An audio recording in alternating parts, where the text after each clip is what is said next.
Hey everyone, this is Cutting Through the Noise with Kassi, and I'm here with Lido Vizzutti. Hello. How's it going? Good. Good. Cool. So we brought Lido on the podcast today because, he's a local marketing star. He has a lot of diverse background and interests in marketing. Could you just tell us a little about yourself, what you're doing now? Sure. Yeah. I mean, I know there's a lot. We can dive in. Yeah.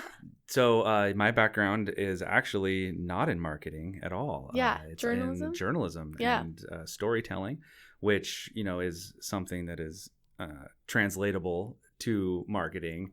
And in fact, it's probably desirable and maybe even kind of wordy, catchphrasey nowadays that storytelling is kind of the new wave of marketing. Yeah. But so my background is in journalism. I went to the University of Montana School of Journalism and got a degree in photojournalism. Cool. And worked for a daily publication in Chattanooga, Tennessee for a number of years. Mm-hmm. And which point I met my beautiful, lovely wife, and we did some traveling. Ended up back in Montana where I helped. I was a part of the Flathead Beacon sort of founding team that started that publication in 2007.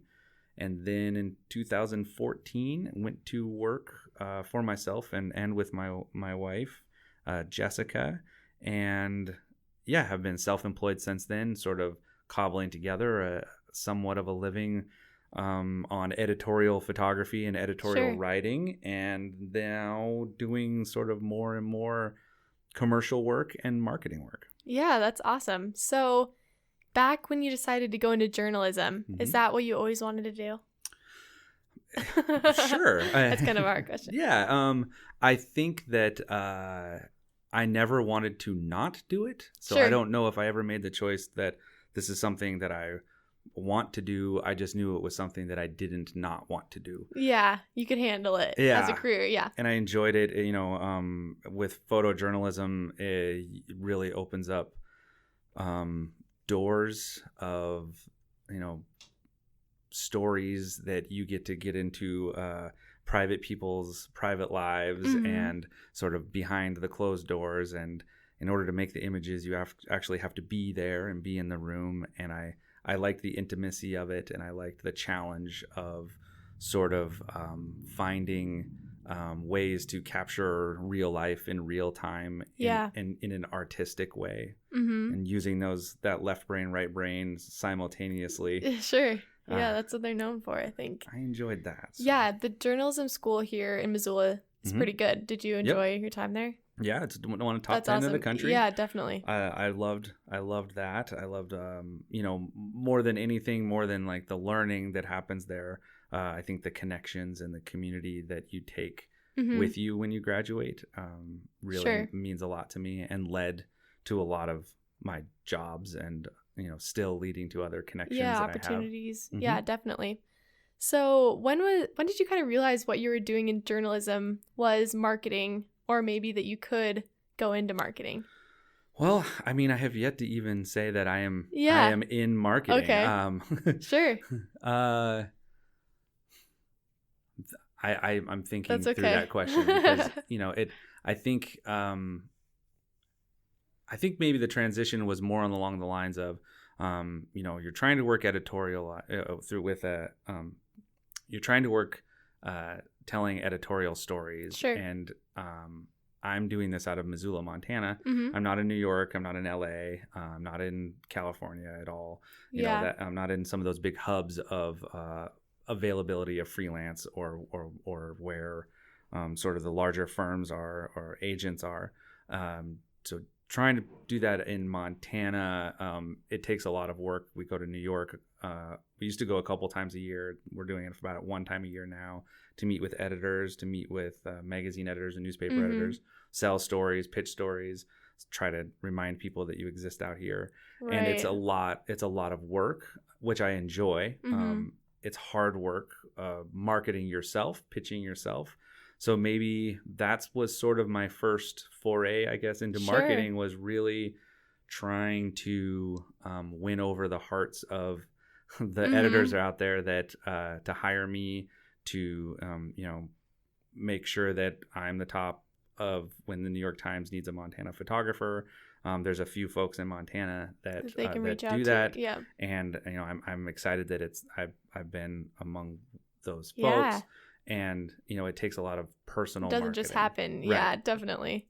And then when you're also trying to make money and you have organizations that are interested in visual storytelling from a marketing perspective, it's also fun to participate with that. So I think that's sort of where that transition kind of a natural area to jump in. Yeah, so something we talk about at Pintler Group a lot is how digital marketing is constantly changing. We're constantly keeping up with the new trends and trying to figure out what's going to stick and what's going to go, by the wayside in just a couple months. And I see journalism being similar to that. Journalism has changed a lot with, I guess, more digital sources. Would you say that? Yeah. I mean, I think the way that stories are being told has changed, but I think the fundamental principles of journalism I think still hold true. Yeah, for sure.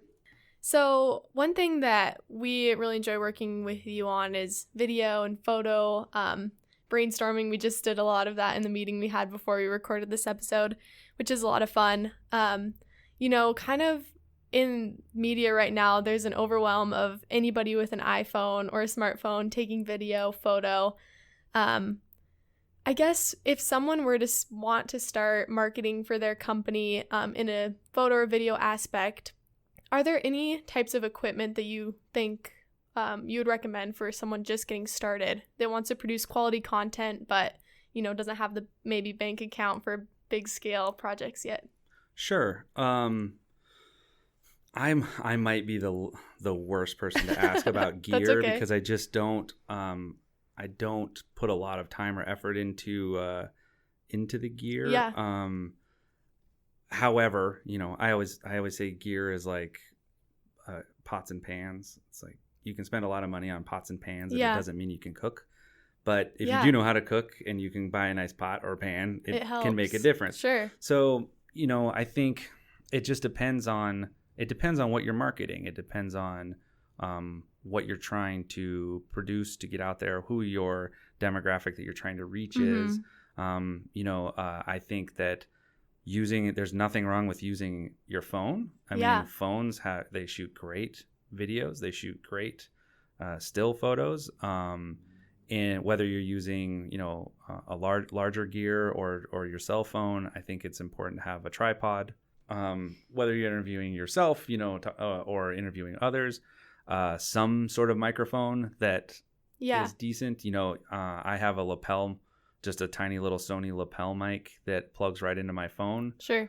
So if I use this more for journalism when I'd be out on an assignment and I needed just a quick interview of while we're riding in a truck. I can hit record on my phone, put the lapel mic on somebody, and then make just sure put you're my listening. I can put my phone in their pocket. Definitely.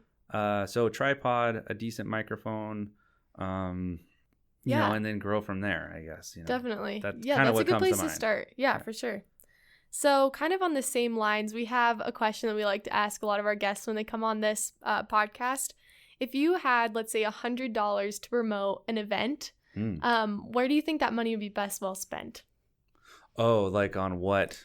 Yeah, so maybe earlier we were talking about how you have an opportunity to buy a new camera, but probably wouldn't be worth it for a single event or and like a 6-pack of beer doesn't count. Yeah, sure. I mean, if that's what you'd spend it on, that's gonna get, because that might what gets folks to the event. Yeah. To be quite honest, I'm learning a lot of this from you guys as we navigate the many channels. I don't have a personal Facebook page, so personally that would be a hard place for me to spend money. But definitely, working with you guys, I'm seeing the impact that can have on eyeballs and getting people through the door. So I mean, when you think about bang for the buck, I still think Facebook is really hard to beat right now. Yeah. but a lot of people on it. Yeah. Right. But again, I guess, I get you're asking me what I would do. It just would depend on who's my demographic that I'm trying to reach. If I'm trying to reach people that aren't on Facebook, then of course I wouldn't be spending my money there. Mm-hmm. And maybe it's a face-to-face thing. I don't know. Yeah, I think that's good insight. Definitely. Yeah, we like to see what different answers. I think people kind of find their programs that they really like to work with. I'm sure you have some that you like to work with when editing video or photo. Mm-hmm. What could you tell us a little bit about that? Yeah, I mean, process? I'm pretty much, neck deep in the Adobe Creative Suite. So, do you think there are any quality alternatives to Adobe? That's a personal question. I'm just curious. Yeah, no, I'm sure there are. And before, there's a lot of free editing tools that I think are very handy. Audacity used to be a really great free audio editing tool. Yes, I could certainly put together a list of. You could find some other things. But when it comes to just like ease of integration and back to the pots and pans analogy, it's nice to have a few of those extra bells and whistles that you can rely on. Yeah, and I'm sure once you started using it and getting used to that specific platform, it's not easy to change once you're kind of in the works. Well, and it used to be Final Cut, was the industry standard, and now it feels like we're kind of, at least in journalism, everybody's using the Adobe Pro, Premiere, and Creative Suite. So that's one you hear about most, I'd say. Yeah, probably.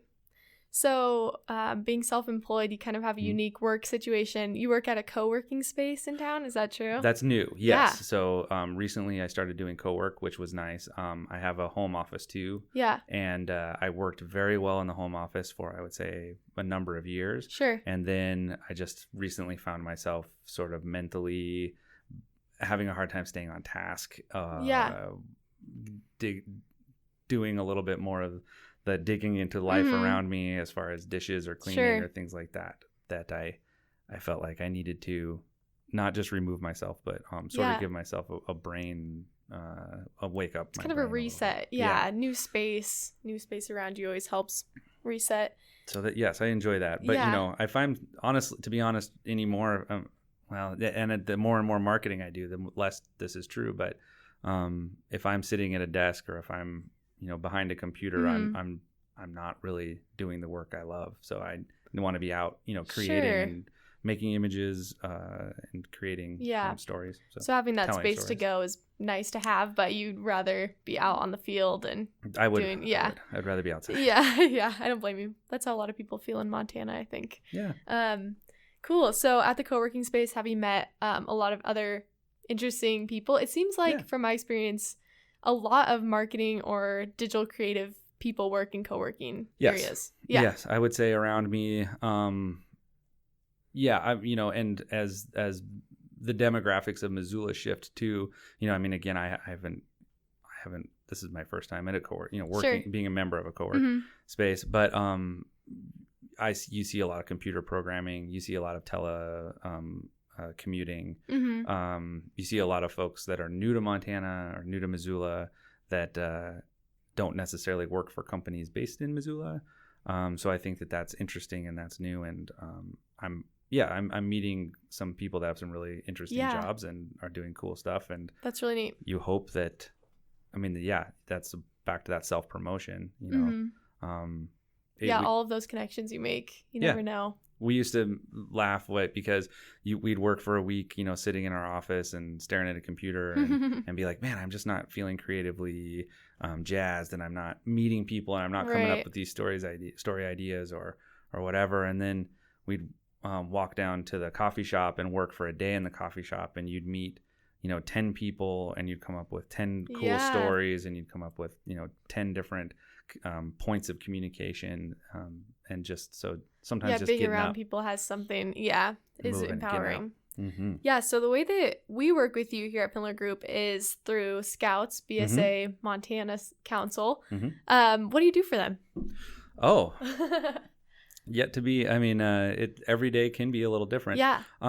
Basically, I started working with Jory Dellinger about maybe 4 or 5 years ago now. And originally it was just they needed new images of camps, primarily youth involved in activities at camp, or some maybe other events, but mostly camps. So I just would spend some time wandering around Melita Island or KBRM Scout Ranch. Not a bad place to spend time, right? Absolutely not. And you know, approaching it really sort of as a journalist, where you're just sort of documenting what's happening and what's going on. The life of the campers. Right. And through the years, just, you know, becoming more and more involved with messaging, sort of promotion of the camps and Montana Council in general. I've taken on a little bit more of a role, I guess, filling in some of the spaces in other spaces. Sure. Yeah. Definitely. And so, you know, exactly what I do or what my job title is, I'm not sure what my job title would be. Yeah. But what I do is just, you know, really try to showcase visually and through stories how special and how incredible, you know, the youth scouting experience is in Montana. And it really is. Were you ever a scout yourself? I was not. Do you wish that you were? I wish I could have went to scout camp when I was young. Yeah, you know, I mean, I don't know. I mean, there's a lot of I wouldn't change my childhood in any way. Yeah, definitely. I feel really lucky that now I get to be involved. Be involved and and learn you know, learn from the youth that are becoming these strong leaders in the communities. Definitely. And it's I'm happy that I get to be a part of it now.